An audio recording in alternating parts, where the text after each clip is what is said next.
तमाम पहलवानों का जो धरना प्रदर्शन चल रहा था उसको पूरी तरह से खत्म कर दिया गया है। जंतर मंतर पर पिछले 1 महीने से कुश्ती संघ के अध्यक्ष ब्रजभूषण शरण सिंह के खिलाफ धरना दे रहे पहलवानों के खिलाफ दिल्ली पुलिस ने केस दर्ज किया है। विनेश फोगाट, साक्षी मलिक और बजरंग पुनिया समेत अन्य पहलवानों पर सुरक्षा कर्मियों के साथ हाथापाई, दंगा करने और ड्यूटी पर तैनात पब्लिक सर्वेंट के साथ उनके काम में बाधा डालने का मामला दर्ज किया गया। दरअसल प्रधानमंत्री नरेंद्र मोदी ने रविवार यानी 28 मई को ही नई संसद का उद्घाटन किया था। विनेश फोगाट, साक्षी मलिक और बजरंग पूनिया समेत पहलवानों ने रविवार यानी 28 मई को जंतर मंतर से नई संसद तक मार्च निकाला था। इसी के बाद पुलिस ने उन्हें रोकने की कोशिश की थी। इसके बाद जमकर बवाल हुआ और अब आइए इस वीडियो में हम जानेंगे कि आखिर कल से लेकर अब तक इस मामले में क्या कुछ अपडेट है और आज सुबह वहां हालात कैसे हैं। नमस्कार, मैं गौरव कुमार पांडे हाजिर हूं यूपी तक पर। इस बवाल के बाद दिल्ली पुलिस ने जंतर मंतर को खाली करा दिया, जहां 1 महीने से प्रदर्शन जारी था। पुलिस का कहना है कि अब पहलवानों को दोबारा वहां लौटने नहीं दिया जाएगा। पुलिस ने बताया कि दिल्ली से 700 लोगों को हिरासत में लिया गया था। वहीं तीनों पहलवान समेत 109 लोगों को जंतर मंतर से हिरासत में लिया गया। हालांकि शाम को ही विनेश फोगाट, साक्षी मलिक समेत सभी महिला प्रदर्शनकारियों को रिहा कर दिया गया था। जंतर मंतर को खाली कराकर वहां धारा 144 लागू कर दी गई है। किसी को जाने की इजाजत नहीं है।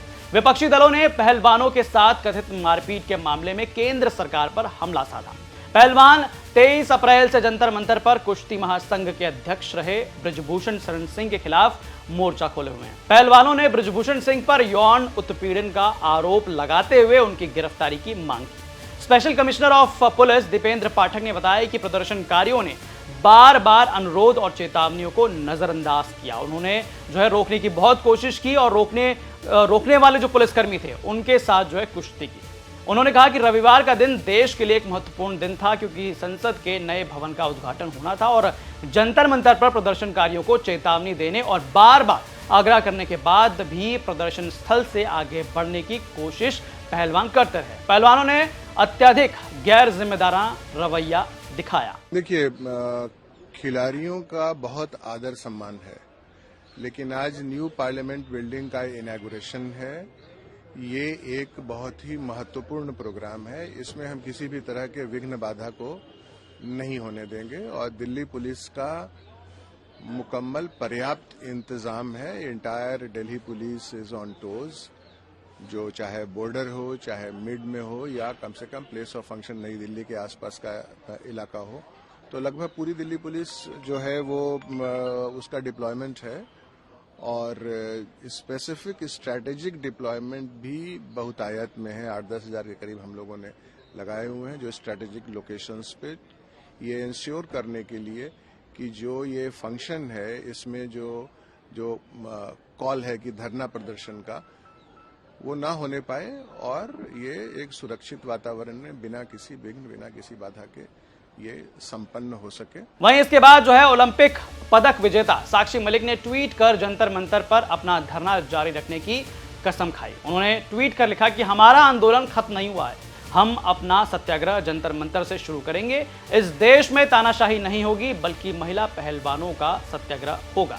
विनेश फोगाट ने भी ट्वीट कर लिखा कि पुलिस ने मुझे, साक्षी मलिक और संगीता फोगाट को रिहा कर दिया है, जबकि अन्य को अभी भी हिरासत में रखा है। विनेश ने ट्वीट कर लिखा कि ब्रजभूषण शरण सिंह के खिलाफ FIR करने में पुलिस को 7 दिन लग गए थे, लेकिन शांतिपूर्वक विरोध करने वालों के खिलाफ मामला दर्ज करने में 7 घंटे भी नहीं लगे।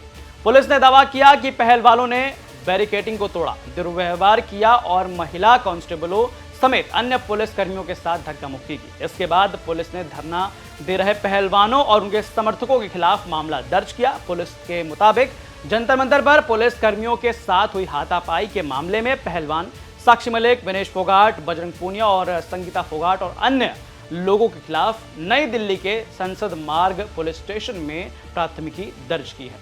पुलिस ने FIR IPC की धारा 188 लोक सेवक द्वारा विधिवत आदेश देने की अवज्ञा, 186 लोक सेवक को सार्वजनिक कार्यों के निर्वहन में बाधा डालना, 353 लोक सेवक को उसके कर्तव्य के निर्वहन से रोकने के लिए हमला और 332 लोक सेवक को अपने कर्तव्य से डराने के लिए स्वेच्छा से चोट पहुंचाना के तहत मामले दर्ज किए हैं। इसके अलावा पहलवानों पर आईपीसी की धारा 352, गंभीर उकसावे के अलावा हमला या आपराधिक बल 147, दंगे 149, गैर कानूनी जमावड़ा और सार्वजनिक संपत्ति को नुकसान की रोकथाम अधिनियम की धारा 3, सार्वजनिक संपत्ति को नुकसान पहुंचाने वाली शरारत भी लगाई है। तो तमाम धाराओं के बाद जो है अब वहां पर जो स्थिति है उसके बारे में भी जान लीजिए कि ये जंतर मंतर की तस्वीरें हैं जहां पर फिलहाल तमाम पहलवानों का जो धरना प्रदर्शन चल रहा था उसको पूरी तरह से खत्म कर दिया गया है।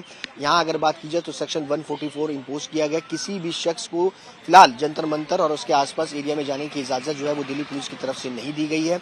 आप देख सकते हैं तस्वीरों में कि किस तरीके से बैरिगेटिंग जो है वो की गई है। सिर्फ मीडिया को भी इस बैरिगेटिंग तक ही जाने की इजाजत जो है वो दी गई है, क्योंकि जहां पर ये धरना चल रहा था वहां से टेंट तंबू सबको जो है वो हटा दिया गया। कल दिल्ली पुलिस की तरफ से पूरी तरीके से इस पूरे एरिया को साफ कर दिया गया है। हालांकि पहलवानों का कहना है कि वो अपनी मांग जो है, अपनी बात जो है वो संसद तक पहुंचाना चाहते थे, लेकिन जिस तरीके से पुलिस ने उनके इस पूरे आंदोलन को खत्म किया वो बेहद शर्मनाक है। पहलवानों ने साफ तौर पर कहा है कि उनका धरना फिलहाल अभी खत्म नहीं हुआ है, लेकिन पुलिस ने पहलवानों और उनके साथ साथ जो आयोजक थे जो पिछले कई दिनों से यहाँ पर धरना प्रदर्शन कर रहे थे उनके खिलाफ कई धाराओं के तहत जो है मुकदमा दर्ज किया है।